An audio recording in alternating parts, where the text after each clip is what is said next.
17페이지가 되겠고요. 어제 회계에 대해서 배웠죠. 회계가 뭐예요? 계산하는 거죠. 숫자 계산하는 거죠. 끝.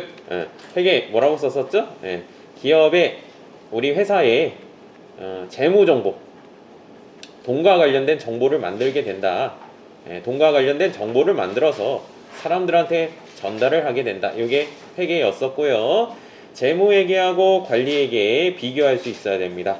자, 우리 회사가 있는데, 우리 기업이 있는데, 기업에 돈과 관련된 정보를 만들어서 외부에 있는 사람들, 외부 사람들한테 보여주면 재무회계라고 하고요. 내부에 있는 사람들만 볼 수 있는 것을 관리회계라고 했습니다. 외부 사람들한테 보여줄 때는 재무제표라는 보고서 5가지 돈과 관련된 모든 표를 보여주게 되겠고, 내부 사람들이 볼 수 있는 것은 특정한 양식이 없습니다. 사장님 입맛에 맞춰주면 되겠죠.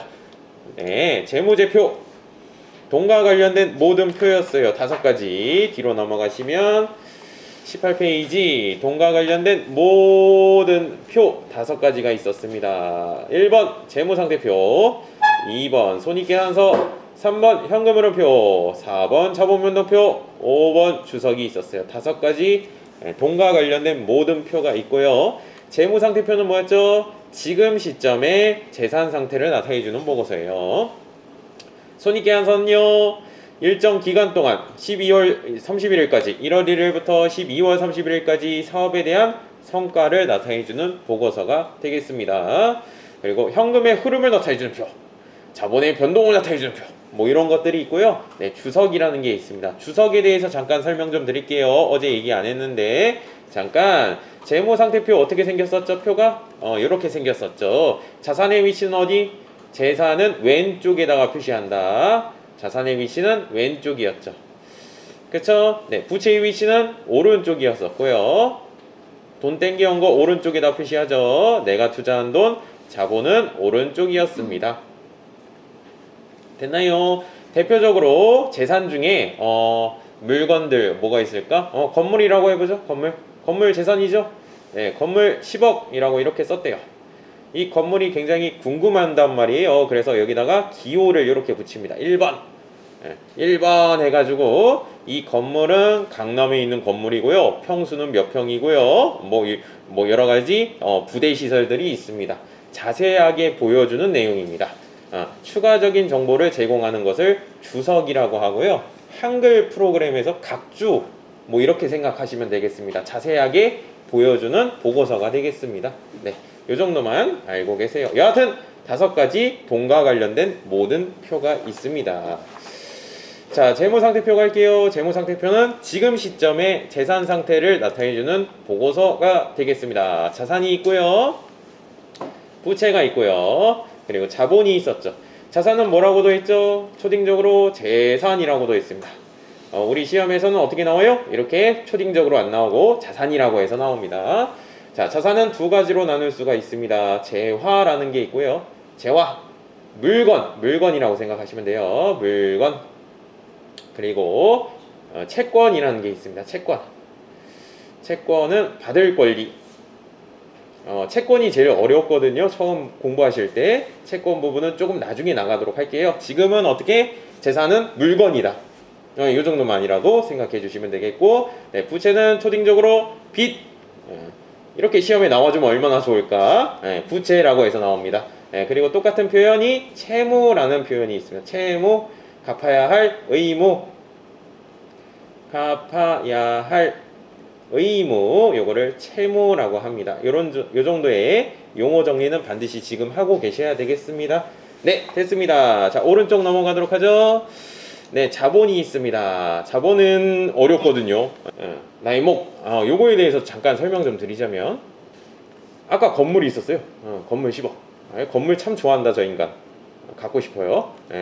은행에서 돈을 땡겼대요. 자, 은행에서 돈을 6억 땡겼고요. 내가 투자한 돈이 4억이 되겠죠. 됐어요? 이 자금들을 땡겨가지고 건물을 만들었어요. 재산을 만들었는데, 자, 자본은 나의 몫이라고 했었죠. 나의 몫. 만약에 내가 망했대요. 이런. 망했으면 이 건물 어떻게 해야 됩니까? 팔아야 되겠죠. 그렇죠? 6억만큼은 어디가 가져가요? 은행이 가져가겠죠. 그리고 나는 4억만 가져가면 되겠죠. 나의 몫에 해당되는 부분입니다. 됐습니까? 네, 자본에 대한 내용이 나중에 어렵게 됩니다. 자, 그리고 3번 보시면 요거 어제 안 했었죠? 네, 요거 하도록 할게요. 3번. 네, 3번 보시면요. 자산은 1년을 기준으로 여기다 체크 좀 해주시고, 네, 부채는 1년을 기준으로 뭔가 나누게 됩니다. 자, 유동성, 비유동성 막 이렇게 나와 있는데, 유동이라는 용어를 좀 알고 계셔야 되겠어요. 옆에다 쓸게요. 유동. 자, 유동이 뭘까요? 유동 골뱅이 아니고요. 유동이 뭐냐면 현금화라는 뜻입니다. 현금화. 현금으로 만들 수 있느냐? 그러니까 1년 안에 현금으로 만들 수 있으면 유동자산이라고 하고요. 나중에 또 배울 거예요. 1년 이후에 현금으로 만들 수 있으면 비유동자산이라고 합니다. 뭔지 몰라도 1년을 뭔가 기준으로 나누게 되는구나. 우리 유동자산은 3장, 4장에서 2장, 3장에서 배우게 될 내용이고요. 비유동자산은 뭐 뒷부분에서 배우게 될 내용입니까? 요거는 다시 한번 언급해 드리도록 하겠습니다. 여하튼 지금은 1년을 기준으로 뭔가 나누게 되는구나. 자, 마찬가지입니다. 부채도 1년 안에 갚아야 되면 유동부채, 1년 이후에 갚아야 되면 비유동부채로 이렇게 나누게 되는구나. 여하튼 1년을 기준으로 나누게 된다. 왼쪽에 잠깐 보시면, 왼쪽에 보시면요, 여기 자산 있죠? 자산. 1년 안에 현금으로 만들 수 있으면 유동자산, 1년 이후에 현금으로 만들 수 있으면 비유동자산. 체크하지 마세요. 부채도 1년 안에 갚아야 될 돈은 유동부채, 1년 이후에 갚아야 될 돈은 비유동부채 해가지고 이렇게 배우게 될 것입니다. 요게 우리 지금 1장 배우고 있죠? 2장 내용이 당자자산이고요, 3장 내용이 재고자산이고요. 여하튼 이게 순서대로 나가게 될 것입니다. 요거 나가면서 다시 한번 언급해 드리도록 하겠습니다. 여하튼 지금은 1년을 기준으로 나누게 된다. 1년을 기준으로 나누게 된다. 자, 그리고 4번 보시면 중요한 항목은 뭐 구분해서 표시한다 라고 돼 있는데, 뭐 이건 됐고요. 이런 표현 됐고요. 구분해서 표시한다. 여기다가만 체크 좀 해주세요. 네, 구분해서 표시합니다. 아까 왼쪽에 봤듯이 유동자산, 비유동자산, 당자산, 재고자산 뭔지 모르더라도 구분해서 이렇게 표시를 하게 됩니다. 1년을 기준으로 구분해서 표시한다. 요 정도 기억해 주시면 되겠고요. 5번 보시면 이거 중요합니다. 총액 표시 체크 좀 해주시고, 요즘에 시험에 많이 나오더라고요.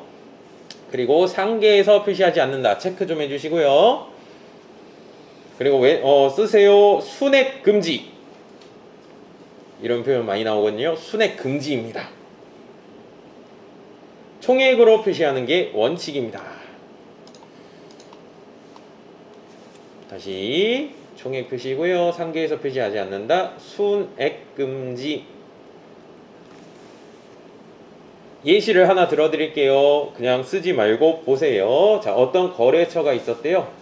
거래처가 뭐죠? 우리 회사랑 거래하고 있는 회사죠. 다른 회사. 자, 그리고 우리 회사가 있었대요. 자, 이 회사한테 받아야 될 돈이, 잘 들으세요, 받아야 될 돈이 10억이래요. 채권 받을 권리죠. 받아야 될 돈이 10억이래요. 자산입니다.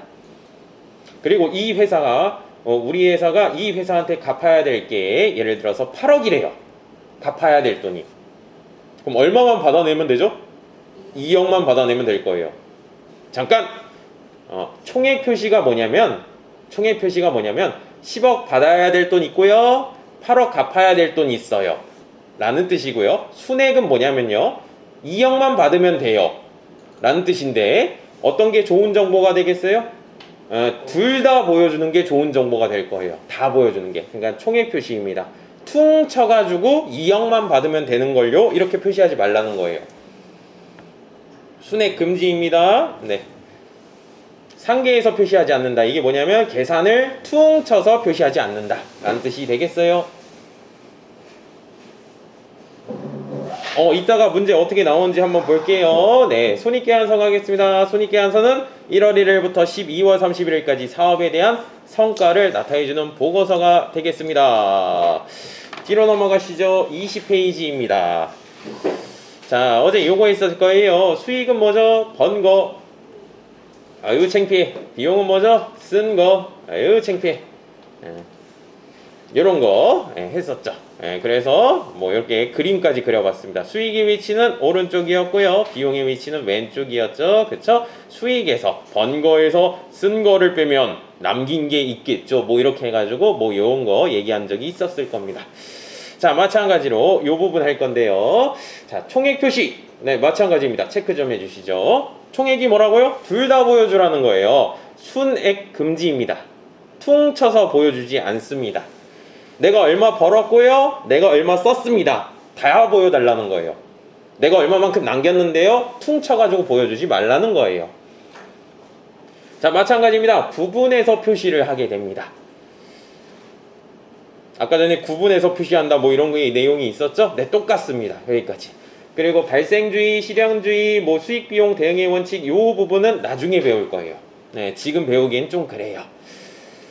문제가 어떻게 나오는지 볼게요. 문제가 여기는 없구나. 아유, 이따가 보자. 이따 기출문제. 자, 4번 보시면 뭐예요? 개념체계라고 해서 나왔는데 이쪽 부분은 좀 암기사항이 짙었죠? 네, 기본 가정에 대해서 나왔어요. 기본 가정이 뭐죠? 재무정보, 돈과 관련된 정보를 만들어야 되는데 이러한 가정에 의해서 만들어야 된다라는 내용이에요. 이거 기억 좀 하라고 했죠? 이거 기억하라고 했잖아요. 기 해가지고 네, 기업 실체의 가정. 그리고 오른쪽에 보시면 계속 기업의 가정 되세요? 네, 기간별 보고의 가정이 있습니다. 기억 좀 해주세요. 자, 2번 질적 특성 나옵니다. 질적 특성은 뭐죠? 재무 정보가 더 좋아지려면, 유용해지려면, 좋아지려면 이러한 특성들을 갖추고 있어야 된다 라고 해가지고 목예피적 신중검표에 대해서 배웠습니다. 목예피적 신중검표, 물론 이거 다 알면 좋겠죠. 내용 알면 좋겠지만 우리 시험은 이렇게 나오죠. 그렇죠? 좀 암기사항이 좀 짙습니다. 됐습니까? 네, 넘어가시죠. 네, 22페이지 보시면 네, 22페이지 목예피적 신중검표 이렇게 체크는 해놨을 거예요. 목예피적 해가지고 체크해놨었고, 그리고 2번 보시면 신중검표 해가지고 이렇게 시험에 나오고요. 23페이지는 뭐죠? 옵션이죠. 있으면 더 좋겠다. 그래서 굳이 하실 필요는 없습니다. 목예피적 신중검표가 가장 중요한 질적 특성이 되겠고, 요거는 있으면 참 좋겠다 라는 내용이 되겠습니다. 됐네요. 어제 복습 다 했네요. 그쵸? 자, 5번 가시면 회계의 순환 과정이 있을 겁니다. 회계의 순환 과정. 오늘 요 부분 배우게 될 것이에요. 순환 과정. 자, 요게 내용이 뭐냐면 재무제표. 방금 전에 배웠는데 5가지 표가 있었죠. 5가지 보고서가 있었잖아요. 재무상태표, 손익계산서, 현금흐름표, 자본변동표, 주석이 있었는데 이 5가지 보고서가 딱 완성되는 게 아니에요. 이러한 과정에 의해서 완성된다라는 내용이거든요. 요 순서가 일단 나오게 됩니다. 포인트는 순서가 나온다. 무슨 말이냐면 거래라는 게 발생하면요, 이 거래에 대해서 우리가 배우게 될 것이에요. 자, 그 다음에 분계장이라는 장부가 있어요. 장부에다가 우리가 기록이라는 것을 뭔가 하게 됩니다. 이따가 배울 것이고요. 총계정 원장이라는 장부라는 게 있어요. 또 요것도 기록하게 될 것이고요. 결산 12월 31일 날 장부들을 이제 끝내게 됩니다. 클로징이라고 하거든요. 영어로는 마감하게 됩니다. 그래서 재무제표 5가지 보고서가 완성되게 됩니다.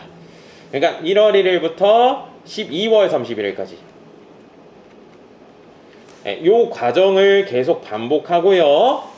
그리고 다음 연도에도 1월 1일부터 12월 31일까지 이 과정을 계속 반복한다라고 해가지고 순환 과정이라고 해요. 계속적으로. 뭐가 나오냐면 순서가 나옵니다. 여기에 순서가. 자, 일단 순서 이렇게 진행된다라는 것이고, 첫 번째 나온 게 뭐예요? 거래에 대해서 나와 있습니다. 됐나요? 잠깐 뒷페이지 넘어갈까요? 24페이지 잠깐 가보세요. 24페이지 가시면 2번 분계와 전기라고 돼 있죠? 예, 요 분계장에 대해서 배울 것이고요. 예, 총계정 원장에 대해서 나와 있는 내용입니다. 됐나요? 그리고 24페이지 3번 보시면 맨 밑에 결산에 대해서 나와 있습니다. 요 부분입니다.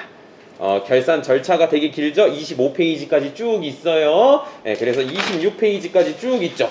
예, 그 다음에 4번 보시면 재무제표 작성, 재무제표 작성이 나오게 됩니다.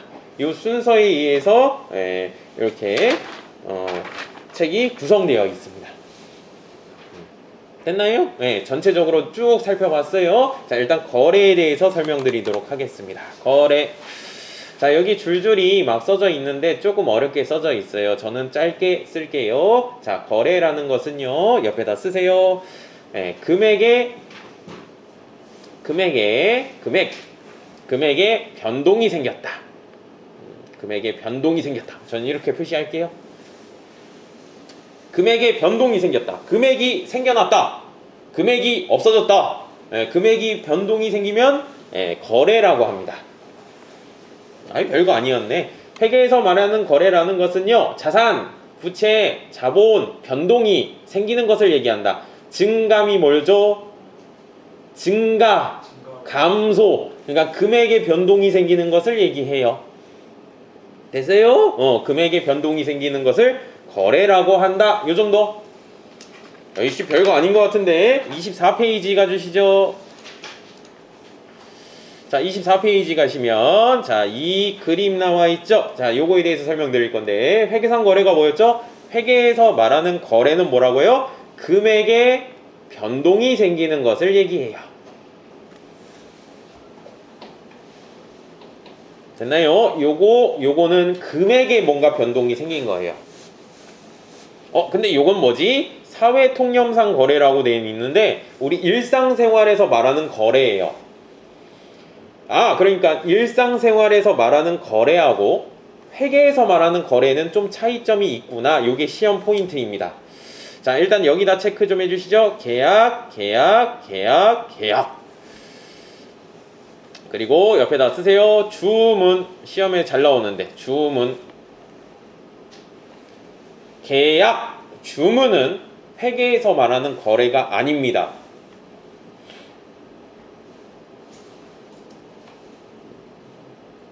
금액의 변동이 생기지 않았어요. 요거는 생각 좀 해볼게요. 자, 계약서.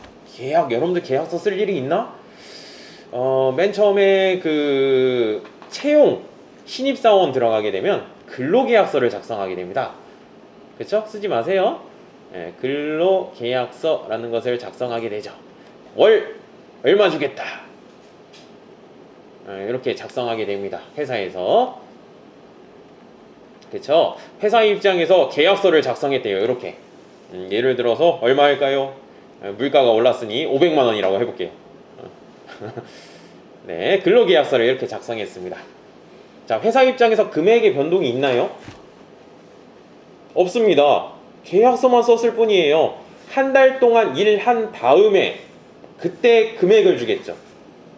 계약서를 쓸 때 그 당시에는 금액의 변동이 없어요. 그쵸? 계약이라는 그 자체는 금액의 변동이 생기지 않았어요. 거래가 아니에요. 됐나요? 네, 주문. 여러분들 배달 시켜 드신 적 있죠? 배달 같은 거, 치킨. 예를 들어서 치킨 갖다 주세요 라고 전화를 했대요. 주문했어요. 금액의 변동이 생겼나요? 물론 선결제라는 것도 있죠. 그런 거 생각하지 말고 원래는 뭐예요? 치킨이 온 다음에 그 다음에 돈을 주겠죠. 그쵸? 주문이라는 그 자체도 금액의 변동이 생기지 않았어요. 요 내용입니다. 자, 계약이라는 그 자체에 주문만 했을 뿐, 계약서만 작성했을 뿐, 아직 금액의 변동이 생기진 않았다는 것입니다. 요게 회계 2급에서 굉장히 잘 나오는 주제가 되겠어요. 물론 1급도 당연히 나와요. 이따 문제 좀 볼게요. 자, 그리고 여기 보시면 회계상 거래 금액의 변동이 생긴 건데 여기 화재가 있죠. 화재, 도난. 자, 요거 설명드릴게요. 자, 자, 수업이 끝나고요. 옆에 이제 집에 가는데 옆에 건물에 불이 났대요. 불. 어떻게 표시하냐? 이렇게 불이 났대요. 불이 났대요. 지나가던 제가 거래가 발생하고 있네. 이러면 미친 사람으로처럼 쳐다보겠죠. 그렇죠? 이건 거래라고 하지 않습니다. 우리 일상생활에서. 그렇죠? 근데 잘 생각해 보면 회계상 거래예요. 이 건물이라는 재산이죠. 건물 재산이잖아요. 재산이라는 가치가 불의 탐에 임해서 가치가 줄어들고 있죠. 건물 가격이 줄어들고 있죠. 금액의 변동이 생기고 있어요. 이거는 일상생활에서는 거래라고 하지 않아요. 근데 회계에서는 거래입니다. 금액의 변동이 생기는 것을 거래라고 합니다. 자, 마찬가지입니다. 도난. 어떤 물건이 사라졌대요. 물건 재산이죠. 재산이 사라졌어요. 우리 회사 입장에서는 물건이 사라졌어요. 금액의 변동이 생긴 것입니다. 일상생활에서 거래라고 하지 않습니다. 거래라고 하면 미친 사람이에요. 됐어요? 근데 회계에서는 거래입니다. 금액의 변동이 생겼다. 이것을 거래라고 합니다. 자, 문제 한번 풀어볼게요. 문제 29페이지 가주시죠. 자, 29페이지 보시면 연습 문제 되어 있는데요. 8번 문제입니다. 8번. 네, 8번 문제. 회계상 거래에 해당되는 것은, 회계상 거래가 뭐죠? 금액의 변동이 생긴 것은 물어본 겁니다. 금액의 변동이 생긴 것은, 자, 1번 금액의 변동이 생겼나요? 구두로 합의하였다. 말로만 하였다 라는 뜻이죠. 금액의 변동이 생기지 않았습니다. 요거는 2번 종업원 급여 100만원을 인상하는 것으로 근로계약서를 계약서만 작성했을 뿐이에요. 한 달 뒤에 일한 다음에 돈 주겠죠. 계약서만 작성. 계약이라는 그 자체는 회계상 거래가 아닙니다. 네, 회계상 거래가 아니고요. 3번 이거는 금액의 변동이 생겼죠. 상품 1000만원을 구입했어요. 물건이 생겨났어요. 그리고 현금이 빠져나갔죠. 금액에 뭔가 변동이 생겼잖아요. 요건 회계상 거래입니다. 네, 정답은 3번이 되겠고요. 4번은 주문받았다. 주문만 했을 뿐이에요. 아직 금액의 변동이 생기진 않았습니다. 이런 식으로 출제가 됩니다. 요게 회계 2급에서 많이 나오고요. 1급은 당연하다고 해서 좀 덜 나오는 경향이 있어요. 회계상 거래가 보다 금액의 변동이 생긴 것이다. 계약, 주문은 회계상 거래가 아니다. 이렇게 정리해 두시면 되겠네요. 10번 문제 한번 생각 좀 해보세요. 10번. 자, 회계상 거래가 뭐죠? 금액의 변동이 생기지 않은 것은 보기 4개 중에 3개는 금액의 변동이 생겼고 하나는 금액의 변동이 생기지 않았구나. 주문, 계약은 회계상 거래가 아니죠? 네, 정답은 4번이 되겠습니다. 화재, 도난, 금액의 변동이 생겼어요. 자산의 가치의 감소, 재산이 있었는데 가치가 줄어들었대요. 금액의 변동이 생겼고요. 채권, 받아야 될 돈, 채무, 갚아야 될 돈이 생겨났대요. 금액의 변동이 생겨났습니다. 계약이라는 그 자체는 회계상 거래가 아닙니다. 됐나요? 자, D페이지 넘어가서 13번 문제 풀어보세요. 회계상 거래가 아닌 것은, 금액의 변동이 생기지 않은 것은 주문, 계약이라는 그 자체는 회계상 거래가 아니라고 했었죠. 네, 정답은 4번 딱 보이네요. 계약서만 작성했을 뿐. 쌤, 1번은요 계약이잖아요. 계약. 아니, 이건 계약을 했는데 금액을 받았대요. 이건 금액의 변동이 생긴 거예요. 건물을 매각하면서 건물이라는 재산을 사라졌죠. 건물이라는 재산이 사라지고요, 금액을 받았어요. 이거는 계약만 한 게 아니잖아요. 이 계약금을 받은 거예요. 돈을 받은 거예요. 이건 금액의 변동이 생긴 거예요. 자, 2번은요 불우이웃 돕기 목적으로 기탁하였다. 괜히 어려운 말 써놨어. 기부하였다 라는 뜻입니다. 물건이 사라졌어요. 제품이 사라졌습니다. 물건 사라진 겁니다. 3번 원재료를 구입한 부품이 부주의로 파손돼서 감모 처리하였다. 감모가 뭔지 모르겠지만 물건이 깨졌대요. 네, 금액의 변동이 생겼죠. 그렇죠. 가치가 줄어들었잖아요. 그렇죠. 네, 이런 것들은 금액의 변동이 생긴 것입니다. 이런 것들은 회계상 거래가 되겠고, 이건 계약서만 작성했을 뿐. 네, 정답은 4번이 되겠습니다. 이런 식으로 출제가 되는구나.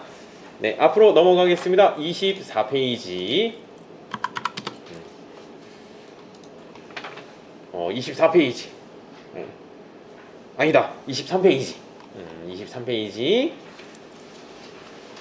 자, 정리해보죠. 자, 맨 처음에 거래가 발생을 하면 무슨 소리예요? 금액의 변동이 생기면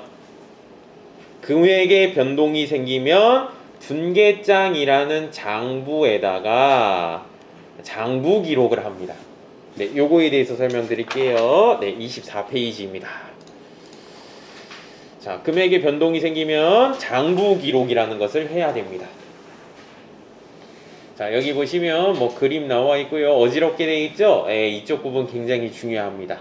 자, 일단 여기 그림 부분 있죠? 위에다가 쓸게요. 장부를 다 쓰세요. 장부를 기록하는 방법입니다. 요게 장부를 기록하는 방법입니다. 이 장부를 기록하는 방법이 미리 말씀드리는데 여러분들 시험 문제 50점이 넘어갑니다. 50점 넘어가서 60점까지 나올 수도 있습니다. 쌤 무슨 소리입니까? 이것만 배우면 되겠네요. 아니, 그게 아니라 이 규칙을 알아야지 풀 수 있는 문제입니다. 다. 그래서 이 규칙이 굉장히 중요하거든요. 장부를 기록하는 방법에 대해서 정확하게 알고 계셔야지 뒷부분 수업이 가능합니다. 그러니까 회계 수업은요, 첫날 둘째 날 빠지면 뒷부분 아무리 들어봐도 몰라요. 잘 몰라요. 뭔 소리야 막 이러고 있고. 장부를 기록하는 방법, 요거에 대해서 설명드리겠습니다. 자, 일단은 여기 장부인데 장부 이름이 뭐냐면, 요 장부 이름을 뭐라고 하냐면 분계장이라고 해요. 옆에다 쓰시죠. 분계장이라고 합니다. 장부 이름이.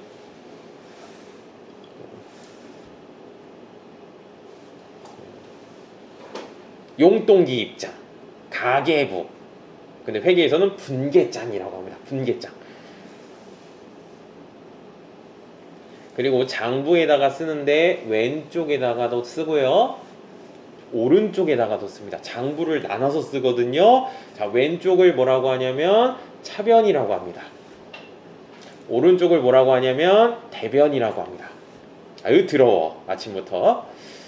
자, 왼쪽, 오른쪽, 차변, 대변이 무슨 대단한 의미가 있는 건 아니고요. 자, 우리 왼쪽을 뭐라고 하죠? 왼쪽이라고 하지 뭐.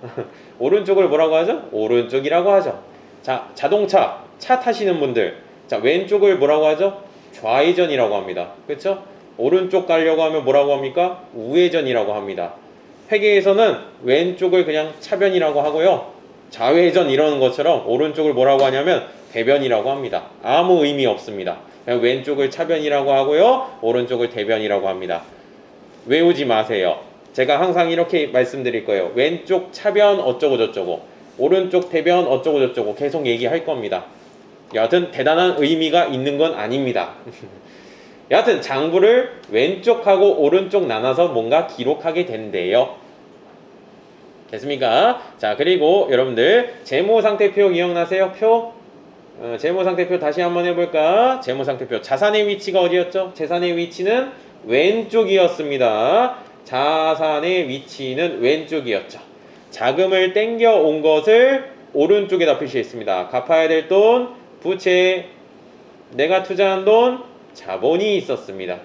기억나시죠? 위치 좀 알라고 했는데 내가 분명히. 자, 그리고 손익계산서 기억나세요? 손익계산서 한번 그려보겠습니다. 자, 수익의 위치, 벌었으면 어디다가? 오른쪽에다 표시합니다. 번 거는 오른쪽, 비용의 위치는 왼쪽이었습니다. 쓴 거는 왼쪽. 위치 좀 기억해 달라고 했습니다. 자, 요거 위치 기억해 주시고, 자, 장부 기록하는 방법 보도록 할게요. 재산이 생겨났으면 왼쪽에다가 씁니다. 왜? 재산의 위치가 왼쪽이잖아요. 자, 일단 요거 체크 좀 해주시고 동그라미 쳐주세요. 자, 만약에 내가 은행 가서 대출 받았대요. 빚이 생겼으면, 부채죠? 부채의 위치는 어디입니까?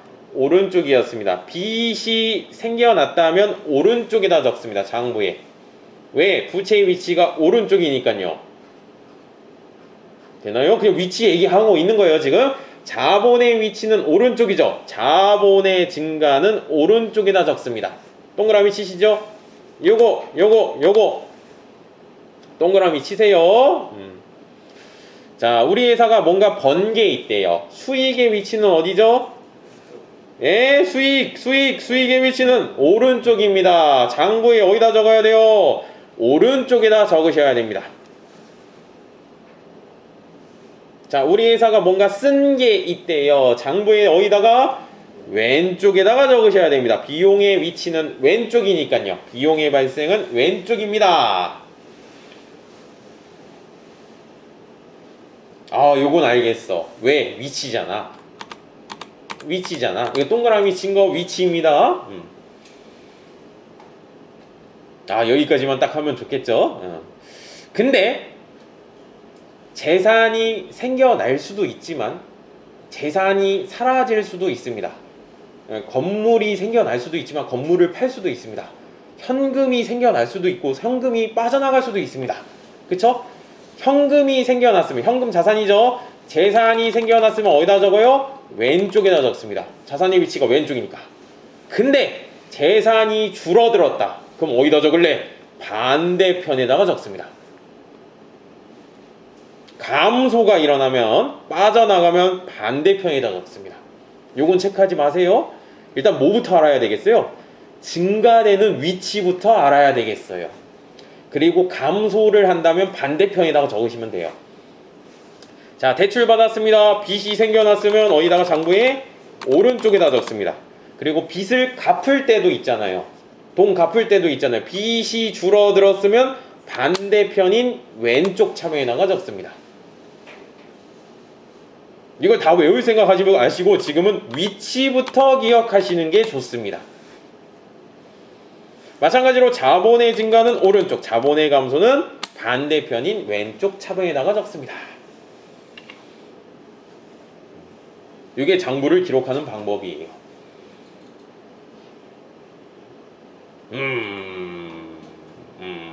그래, 장부를 기록하는 방법이라니.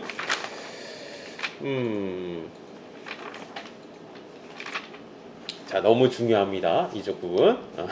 그리고 잠깐 왼쪽하고 오른쪽을 나눠서 저는 이렇게 표시하고 나눠서 이렇게 기록하거든요. 이걸 뭐라고 하냐면 분계라고 합니다. 쓰지 마세요. 분계라고 합니다. 분계. 분자가 뭐냐면 나눌 분자예요. 나눠서 기록한다 라는 것이거든요. 분계라는 것은요, 거래 발생 순서대로 금액의 변동이 생긴 거 순서대로 계정 과목 아직 안 배웠는데 단어와 금액을 왼쪽 차변과 오른쪽 대변으로 나누어서 기록한다. 왼쪽하고 오른쪽하고 나눠서 기록하는 것을 분계라고 하며 그것을 기록하는 장부 이름이 분계장이다 라는 것이에요. 됐나요? 이거 외웠나? 이거 외웠어요? 다시 한번 해보죠. 나는 깨끗하게. 어딨어? 이렇게. 자, 왼쪽을 뭐라고 하냐면 차변이라고 하고요. 오른쪽을 뭐라고 한다? 대변이라고 합니다. 아유, 더러워.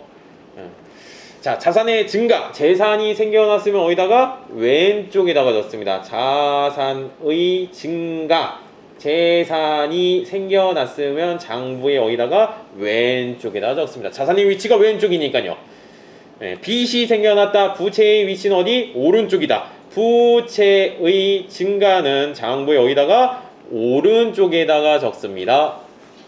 되세요? 자본의 위치는 오른쪽이었죠. 자본의 증가는 장부의 오른쪽에다 적습니다. 자, 우리 회사가 비용이 발생했대요. 쓴 게 있대. 그러면 장부에 어디다가? 왼쪽에다 적습니다. 비용의 위치는 왼쪽입니다. 비용의 증가는 왼쪽 차변에다가 적습니다.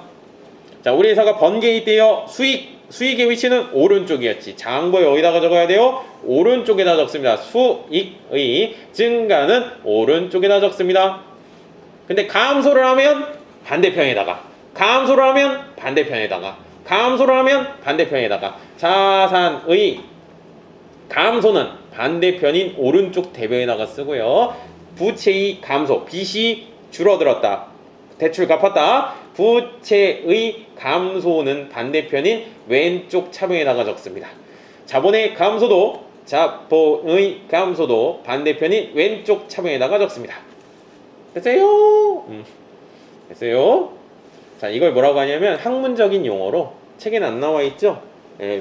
시험 문제도 많이 안 나오는데 하나, 둘, 셋, 넷, 다섯, 여섯, 일곱, 여덟 개잖아요. 이걸 거래의 8요소라고 하는데 됐고요. 8개 요소가 결합된다 뭐 이런 내용이고요. 어떨 때에는 수익의 증가도 있지만 수익의 취소라는 것도 있어요. 비용의 증가도 있지만 비용의 취소라는 것도 있어요. 내가 뭔가 썼는데 카드 긁었는데 환불 받는 거, 환불 처리하는 거 취소가 되는 경우도 있거든요. 10요소라고도 합니다. 됐고요. 이건 너무 학문적인 내용이고 우리 시험과는 조금 동떨어진 내용이고 여하튼 이렇게 8가지로 구성되어 있습니다. 근데 제가 이렇게 썼죠. 수익의 증가. 잘 봐요. 수익이 뭐죠? 번 거. 증가가 뭐죠? 증가. 비용이 뭐죠? 쓴 거. 증가? 애매합니다. 표현이. 그래서 책에 어떻게 써 있어요? 수익의 발생이라고 이렇게 표현이 되어 있는 거고요. 비용의 발생이라고 이렇게 표현이 되어 있는 거예요. 됐고. 책에 그렇게 써져 있는 것이고, 그냥 수익의 증가, 비용의 증가 이렇게 해도 의미상은 통하니까 그렇게 생각해 주시면 되겠습니다. 여기에 뭐라고요? 장부를 기록하는 방법입니다. 장부를 기록하는 방법이 되겠습니다. 이게 시험 문제의 50점에 육박합니다. 그러합니다. 이거 굉장히 중요한 내용입니다. 자, 그래서 우리가 분계라는 것을 배우게 될 것입니다. 일단 체크만 해주세요. 분계. 자, 그 다음에 이렇게 분계장에다가 분계를 한 다음에 전기라는 것을 하게 됩니다. 체크만 해두세요. 전기는 지금 설명하기가 좀 그래요. 왜냐면 오늘 분계를 처음 배웠기 때문에 분계 위주로 일단 갈 거예요. 전기라는 것을 하게 되는데 총계정 원장에 전기라는 것을 하게 됩니다. 됐나요? 자, 문제 좀 풀어볼게요. 뒤로 갑시다.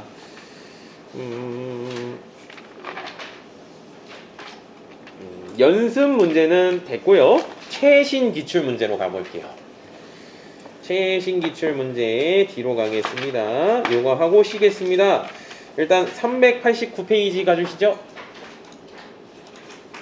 389페이지 104회 이론시험이라고 해서 나와 있습니다. 미리 말씀드리는데요. 이론 문제는 몇 문제가 나오죠? 어제 봤는데 15문제가 나옵니다. 15문제. 각각 문항당 몇 점이라고요? 2점짜리입니다. 그래가지고 몇 점? 30점입니다. 30%에 해당되는 부분입니다. 어제 우리 거래처 등록했죠? 그건 3점짜리인데 여하튼 목의 비적 신중검표 한 거 요건 2점짜리입니다. 자, 1번 문제, 2번 문제, 3번 문제, 4번 문제 안 배웠어요. 이런 풀 수 있는 게 있나? 풀 수 있는 게 없습니다. 근데 8번 문제 잠깐 보실래요? 8번. 여러분들 8번 지금 풀기에는 좀 그런데요. 여기 보세요. 8번 문제. 자, 여기 거래 8요소. 아까 뭐냐면 그 8가지 요소가 결합된다라는 것이거든요. 옳지 않은 거 오르라고 있는데 요 부분만 보세요. 요쪽 부분. 장부 기록이 맞는지만 확인해 주세요. 무슨 말이에요? 자산의 증가는 왼쪽인가요? 맞죠? 왼쪽 차변 맞죠? 자산의 증가는 왼쪽 차변입니다. 자산의 위치가 왼쪽이니까요. 자산의 감소는 어디죠? 반대편인 오른쪽 대변에다가 적습니다. 이걸 알고 있어야지 이 문제를 풀 수 있다니까. 일단 자, 부채의 증가는 부채의 위치는 어디죠? 오른쪽이었습니다. 부채의 증가는 오른쪽에다 기록합니다. 오른쪽 대변에다가. 부채의 감소는요, 반대편인 왼쪽 차변에다가 적습니다. 되세요? 수익의 위치는 오른쪽이었고요, 비용의 위치는 왼쪽이었습니다. 못 푸네 문제를. 자, 잘 들으세요. 요거부터 틀리게 내는 경우도 있어요. 그게 정답이겠죠. 근데 요거는 요 내용까지 봐야 되겠네요.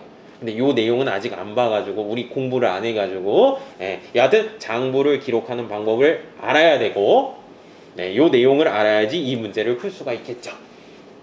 지금은 어느 단계? 장부를 기록하는 방법을 배웠고요. 요것만 지금 알고 계시면 되겠어요.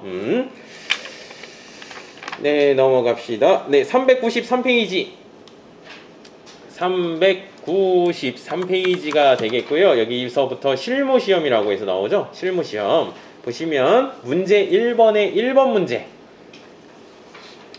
요거 어제 잠깐 했었는데 거래처 등록 기억나세요? 네, 거래처 등록 몇 점짜리로 나왔어요? 3점짜리로 나왔어요. 이거 입력하면 3점이야. 어려운 거 아니거든요. 그리고 2번 문제는 이따가 할 거예요. 오늘 새로 배운 내용인데 계정 과목 및 적요 등록이라는 메뉴 가볼 겁니다. 어렵지 않습니다. 요거 3점짜리 문제. 3번 문제는 오늘 안 할 거예요. 요거 이따가 한번 3교시 때 프로그램 돌려서 풀어보도록 할게요. 됐나요? 그리고 394페이지 394페이지 보시면 문제 2번이라고 해가지고 일반 전표 입력이 있는데 이게 내용이 뭐냐면 장부 기록해봐라 라는 내용이에요. 왼쪽 차변 오른쪽 대변 너 규칙 알고 있지? 요거 장부 한번 기록해볼래? 라는 내용이에요. 몇 문제가 있어요? 6문제나 있어요. 3점짜리예요 각각. 18점이네. 자, 문제 3번 오른쪽 페이지 보세요. 메인 매출 전표 입력에다가 요것도 뭐냐면 장부 기록해보라는 거예요. 왼쪽 차변 오른쪽 대변 장부 기록해봐라. 몇 문제가 있어요? 뒷페이지 가시면 6문제나 있어요. 6, 3, 18 더하고. 자, 그리고 문제 4번 갈게요. 뒷페이지 397페이지 가보시면 이것도 오류 수정 문제인데 이것도 뭐냐면 장부 기록해봐라 라는 내용이에요. 그러니까 내가 50점이 육박한다는 게 이거예요. 한마디로. 문제 5번은요. 결산정리상 12월 31일 날 장부 기록해봐라 라는 내용이에요. 그러니까 장부 기록이 되게 많죠. 50점이 넘어가요. 그냥 이거 못하면 끝이에요. 한마디로. 이거 규칙을 모르면 끝입니다. 자, 그리고 문제 6번 398페이지 우리 배우게 될 거예요. 네, 398페이지 문제 6번은 장부 기록하라는 내용은 아니고 한번 찾아봐라 라는 내용이에요. 네, 요거는 나중에 하도록 하겠습니다. 이렇게 해가지고 시험이 끝나게 됩니다. 그냥 장부 기록하는 규칙을 알고 계셔야 되겠네. 네, 그 규칙을 알아야지 뭔가 시도를 해보고 풀 수가 있겠네 라는 사실입니다. 됐습니까? 네, 399페이지 네, 399페이지 103의 이론시험 나와 있는데요. 어제 1번 문제 풀어봤을 거예요. 재무제표 해가지고 요거 풀어봤을 겁니다. 네, 됐습니다. 문제 풀 수 있는 게 있나? 제가 좀 찾아보고요. 403페이지 잠깐 가보실래요? 403페이지 실무시험 돼 있죠. 문제 1번이 뭐예요? 회사 등록 기억나세요? 네, 회사 등록 요거 사업자 등록증 나와 있잖아요. 요거 그대로 내용 쳐주면 됩니다. 3점짜리로 출제가 됩니다. 요거는 아마 다음 주에 할 것 같은데 여하튼 이렇게 장부 기록하는 거 409페이지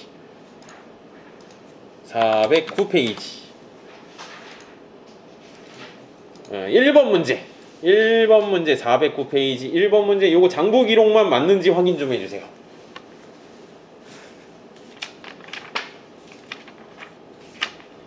맞는지만 확인만 해주세요. 네. 답은 아직 됐고. 네.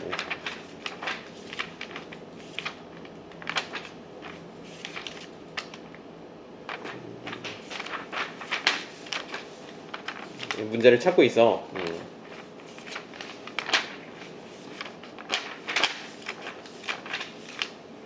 여기 있구나. 자, 이거 맞나요? 내용 다 맞아요. 재산의 위치는 왼쪽이었습니다. 자산의 증가는 왼쪽에다가 표시하지. 자산의 감소는 반대편인 오른쪽 대변이고요. 부채의 증가는 오른쪽, 부채의 감소는 반대편인 왼쪽 차변. 자본의 증가는 오른쪽입니다. 아이씨, 여기서 틀리게 내면은 그게 정답인데. 이거 내용까지 다 봐야 되겠네. 옛날엔 그랬던 적이 있어서 그래요. 장부 기록하는 방법 당연히 아셔야 되겠고. 440페이지 아까 배웠습니다. 1번 문제 한번 생각 좀 해보세요. 1번 옳지 않은 것은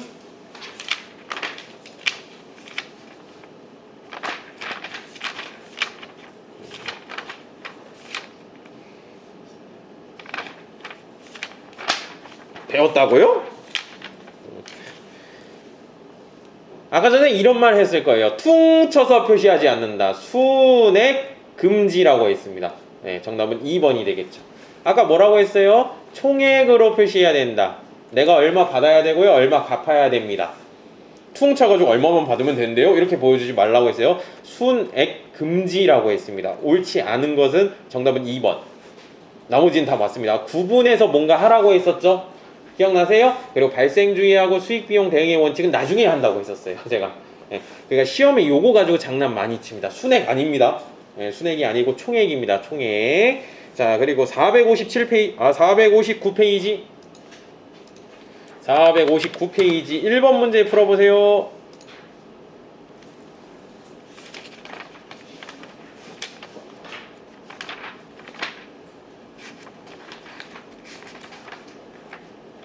이거 뭐예요? 장부를 기록하는 방법 너 알고 있니?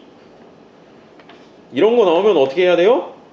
출제자가 나를 무시하는구나 이런 생각 들어야 돼요. 이거 가지고는 왼쪽 차변이 아닌 것은, 차변이 뭔지 몰랐어요? 예, 분계 장부 기록할 때 왼쪽이 아닌 것은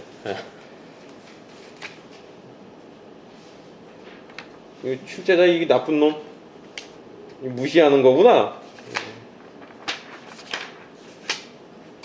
이런 느낌이에요. 예. 요거 하고 쉬면 되나? 하나 더 있었던 것 같은데. 요거 하나. 자산의 증가는 왼쪽이죠. 자산의 위치가 왼쪽이죠. 자산의 감소는 어디예요? 오른쪽 대변이에요. 됐어요? 정답은 2번.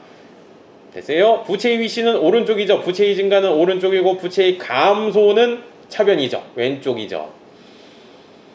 자본의 증가는 오른쪽이고 자본의 감소는 차변이죠. 반대편. 비용의 위치는 왼쪽이었죠. 왼쪽 차변. 됐어요? 네, 정답은 2번이 되겠고요. 2번 자산의 감소는 대변이 되겠습니다. 차변이 아닙니다.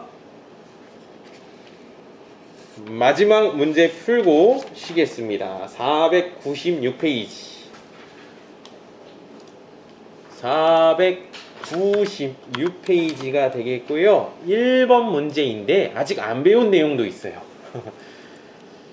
자, 1번 문제 잠깐 보세요. 가장 적절한 거 고르라고 했어요. 맞는 거. 1번 보기는 안 배웠어요. 틀렸다는 게 아니라 안 배웠어요. 틀렸다는 게 아니라 여하튼 1번 보기는 됐고요.